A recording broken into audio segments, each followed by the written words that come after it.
यह कारवां आज जिस जगह पर है, मैं इसे बड़ी मुसीबतों के साथ असहनीय शारीरिक कष्ट सहकर अपने विरोधियों से संघर्ष कर व मुश्किलों का सामना करके लाया हूं।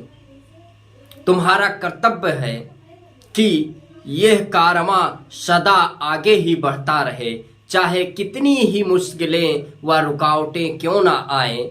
यदि मेरे अनुयायी इसे आगे ना बढ़ा सकें तो यहीं छोड़ दें, लेकिन किसी भी हालत में इसे पीछे ना जाने दें।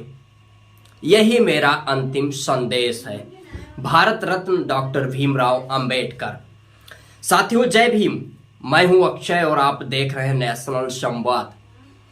आज बाबा साहब डॉक्टर भीमराव अंबेडकर जी का परिनिर्वाण दिवस है और इस महापरिनिर्वाण दिवस पर मैं भारत रत्न, भारत संविधान के निर्माता और प्रथम कानून मंत्री और आधुनिक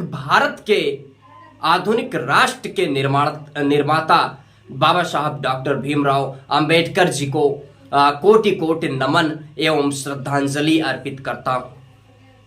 सोचिए, बाबा साहब डॉक्टर भीमराव अंबेडकर जी, जिन्होंने आजीवन गरीबों, वंचितों, पिछड़ों, दलितों और जो अछूत समाज है, जो हाशिए का समाज है, उसको मुख्य धारा में लाने के लिए आजीवन संघर्ष करते रहे और लड़ाई करते रहे। दुनिया का सबसे बेहतरीन संविधान बाबा साहब डॉक्टर भीमराव अंबेडकर ने भारत को दिया और उसमें महिला पुरुष सभी को समान अधिकार उन्होंने दिया। मानवतावादी, मानव मुक्ति दाता बाबा साहब डॉक्टर अंबेडकर साहब के परिनिर्वाण दिवस पर हमने अभी शुरुआती समय में जो उनका अंतिम संदेश था उसको मैं पढ़कर बताया और उनके संदेश को पढ़कर यह स्पष्ट हो जाता है कि बाबा साहब डॉक्टर भीमराव अंबेडकर जी चाहते थे कि जिस मूवमेंट को, जिस विचारधारा, जिस लड़ाई को मैं यहां तक लाया हूं, उस मूवमेंट को हमारे अनुयायी उसको आगे बढ़ाएं। ना कि प्रतिमाओं, मूर्तियों पर तो फूल माला, लेकिन विचारों पर ताला। इस चीज को समझने की जरूरत है। आज देश में जिस तरीके से सांप्रदायिक ताकतें हावी हो रही हैं, संवैधानिक अधिकार समाप्त किए जा रहे हैं, सरकारी संस्थाओं का निजीकरण किया जा रहा है, शिक्षा का व्यवसायीकरण किया जा रहा है और महिलाओं को अधिकारों से वंचित किया जा रहा है और पिछड़ों, दलितों को, जिसको संवैधानिक भाषा में ओबीसी, एससी, एसटी, माइनॉरिटीज को और महिलाओं को न्याय नहीं मिल पा रहा है। क्या यही डॉक्टर अंबेडकर के सपनों का भारत है?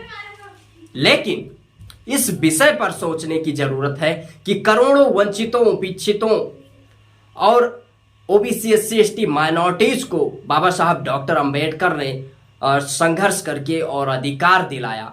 आज उनके महापरिनिर्वाण दिवस पर हम सभी को ये संकल्प लेना चाहिए कि बाबा साहब डॉक्टर अंबेडकर द्वारा जो मूवमेंट लाया गया है उस मूवमेंट को आगे बढ़ाएंगे और यही डॉक्टर अंबेडकर को असली श्रद्धांजलि होगी।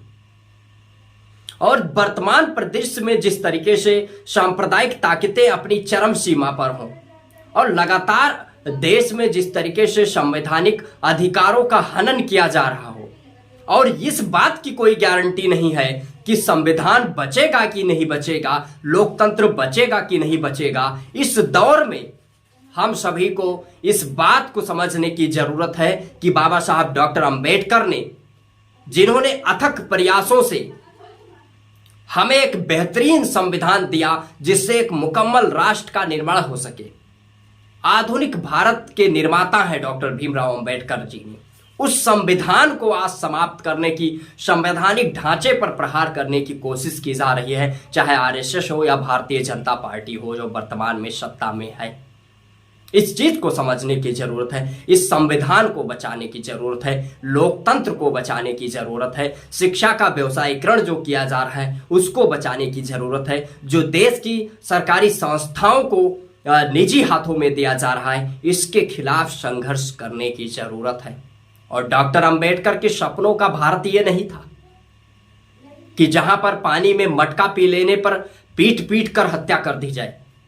क्या बाबा साहब डॉक्टर भीमराव अंबेडकर साहब ने अपने परिवार बच्चों का बलिदान देकर और उन्होंने जो समाज के लिए लड़ाई लड़ी और बहुजन समाज, जिसको मान्यवर कांशीराम साहब ने बहुजन कहा है, ओबीसी एससी एसटी और महिलाओं के लिए जो बाबा साहब डॉक्टर भीमराव अंबेडकर ने इसीलिए संघर्ष किया था कि आज जिस तरीके से महिलाओं को प्रताड़ित किया जाए, उनको न्याय न दिया जाए।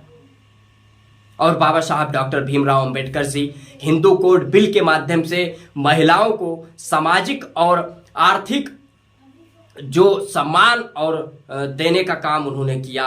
और ये हम लोग समझ सकते हैं कि महिलाओं की भागीदारी के लिए उन्होंने जो व्यवस्था संविधान में पुरुषों के समान महिलाओं को भी अधिकार डॉक्टर भीमराव अंबेडकर साहब ने दिया। आज हम सभी लोगों की ये जिम्मेदारी है कि बाबा साहब डॉक्टर भीमराव अंबेडकर के मूवमेंट को आगे बढ़ाएं और बाबा साहब के सपनों के भारत का निर्माण करने में अपनी भागीदारी सुनिश्चित करें। इसी के साथ आप सभी लोगों से मेरा अपील है कि बाबा साहब डॉक्टर अंबेडकर को पढ़ें, उनके विचारों को आत्मसात करें और उनकी विचारधारा को आगे बढ़ाने के लिए संकल्प लें। इन्हीं सब संदेशों के साथ पुनः मैं भारत रत्न परम पूज्य बाबा साहब डॉक्टर भीमराव अंबेडकर जी को कोटि कोटि नमन करते हुए आप सभी को जय भीम पेश करता हूं।